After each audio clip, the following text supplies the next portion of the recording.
History has amazing highlights, and the civilizations that helped build the world we know of today have a lot to take credit for. From the monolithic pyramids at Giza to the brilliant and provocative artworks of the Renaissance, you would think that living in any of the centuries when mankind was reaching for the stars would be something you would possibly want to witness and participate in. But I'm here to tell you, you might need to think twice about that. While being a super cool knight, maybe even at the round table, might sound epic to you, or being one of Socrates' valued students is a high honor, it's the things that happen in between the nightly duties or the lessons at school that you should take heavily into consideration, because daily life in the medieval ages or in ancient Rome isn't a real life's nice tale, if you know what I mean. So in today's video, we're going to talk about some of the things that may surprise you about daily living in historical times. So here are 5 horrifying realities of daily life in the early centuries of the world. Number 5, plumbing problems. How you're gonna poo should be one of the top questions on your mind whenever you go anywhere in the world. I mean, seriously, you need to be prepared. But one of the greatest inventions introduced into human civilization is indoor plumbing. It is something we take extremely for granted on a daily basis. To us, it's just part of our routine we go through every morning or every night or after every Taco Bell run. I mean, we sit, we flush, we wash, and once our business is literally down the drain and off to the sewer system, it is, well, not our business anymore. As they say, out of mind, out of sight. Sadly, the same cannot be said for people living in the days preceding indoor plumbing, because voiding your bowels is an almost non-stop horror movie that you have to live through every waking day and every waking moment of your life. For example, let's talk about the ancient Romans. You would think that for a civilization that has pioneered a revolutionary system for irrigation through the aqueducts, they would have found a better solution for their plumbing problems. The Romans did have a way of making a donation at the porcelain altar. Of course, the porcelain altar didn't really exist back then. And instead of that, there were public toilets where one would already be risking his or her health by simply sitting on one of the latrines with pipes that led directly to a river of poo. Believe it or not, you are even at risk of catching fire using one of these public facilities because of the large amount of methane buildup that's steaming out of each toilet seat. Also, they didn't have toilet paper back then, so guess what they did? I got 2 words for you that will strike fear in your very soul. Communal sponge. Yep.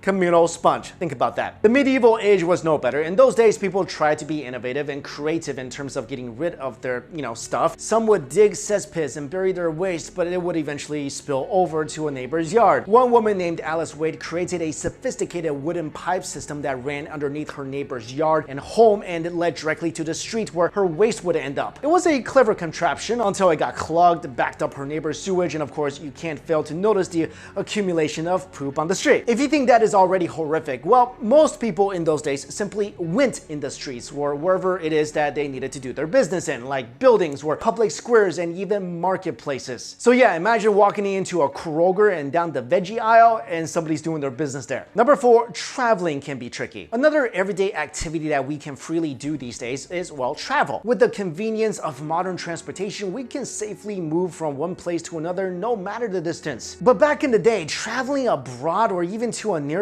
town is no easy task. We have all seen movies where commoners traveled armed with only a walking stick and a rucksack filled with their personal belongings. I mean, they would be lucky if they had a horse to ride. And one of the most challenging parts of traveling in the ancient world was finding a safe and clean place to rest. In fact, many travelers had no choice but to sleep out in the open and be vulnerable to the elements and either freeze to death or may be attacked by wild animals. Traveling in a group may sound like a logical way to keep safe, but you would still run the risk of armed bandits who will not think twice of slitting your throats before running off with your belongings, or in a sudden ironic twist of fate, run the risk of being robbed and murdered by your companions themselves. Then you got language barriers, and being ignorant of local customs in a foreign land may also prove to be a problem. Language barriers are the obvious hurdles, but in times where political disputes and territorial skirmishes abound, being misinformed of the goings on may land you a one-way ticket to prison if you're lucky. It also goes without saying that food and water can be a problem where you did not plan out your supplies correctly. Food poisoning is rampant, especially if you end up foraging and hunting for food that could potentially do more harm to your body than you think. An inn or monastery are relatively safe places to find lodging and food to eat. Granted, the elements where wolves or bandits did not get to you first. So I think it's safe to say that back then, if you really don't have to go anywhere important, just stay home. Number 3, no quarter for the unemployed. In any government, in any country, and in any kind of economic system, unemployment unemployment is a necessary evil in the cogs of industry and progress. Today, we treat the unemployed humanely and offer help in the form of welfare, career counseling, and many other programs that can help anyone get back on their feet and start building a new life. But the same could not be said for centuries ago, especially in the medieval age. For example, being unemployed in the 16th century England is somewhat considered as a criminal offense. Because the unemployed had to wander about and travel from one town to the next looking for any means of income, they would often be seen by law enforcement and other locals as criminals and are swiftly thrown in jail. Well, the lucky ones at least. More often than not, the unemployed are tied to carts and dragged around town while being flogged and whipped to a bloody pulp. Talk about motivation.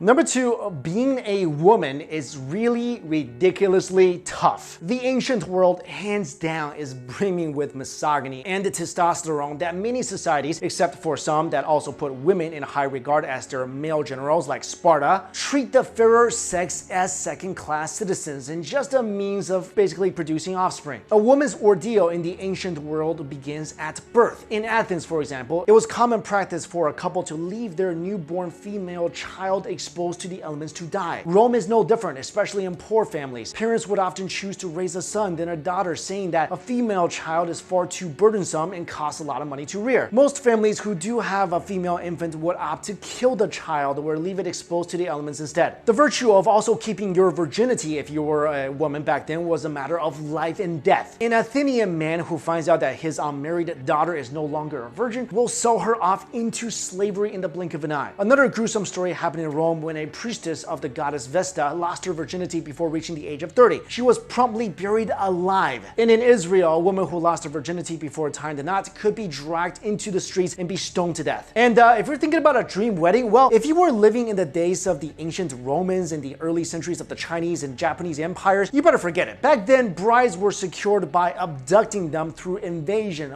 war, and whatever conquest their empires are enterprising on. Number 1, death by the common cold. It goes without saying that the field of medicine is yet to make a revolutionary step forward in the days of the ancient Greeks, Romans, and even the medieval ages. In fact, most deaths that aren't attributed to illnesses are caused by tiny injuries like cuts and scrapes that, left untreated, led to severe infections that spread to the vital parts of the body. If a person is lucky, he gets to keep his life but lose an infected limb or two. Among women, childbirth is one of the leading causes of death because of unsanitary practices and environments. An infant is also at high risk of dying due to mishandling and various forms of bacteria present in the surroundings. Even wealth and status are no guarantee to keep you safe and perfect health. Suffice to say that with the combination of an overcrowded urban landscape and poor medical information, simply catching the common cold could sign you a one-way trip to the grave in a matter of days. I think I would still like to travel back in time and live in one of these eras. Personally, I would have picked the Tang Dynasty in China because that time is supposed to be the height of Chinese civilization. Yeah, I think it'd be really cool. Travel back in time, learn some martial arts, become a wandering swordsman. Okay, in reality, that probably would never happen. I'll probably take one look at the toilet and come right back. But let me know what you guys think. Would you actually want to travel to a certain era in history? And if you would, which era would that be? Let me know in the comments below. Thank you all so much for watching. I'll see you later.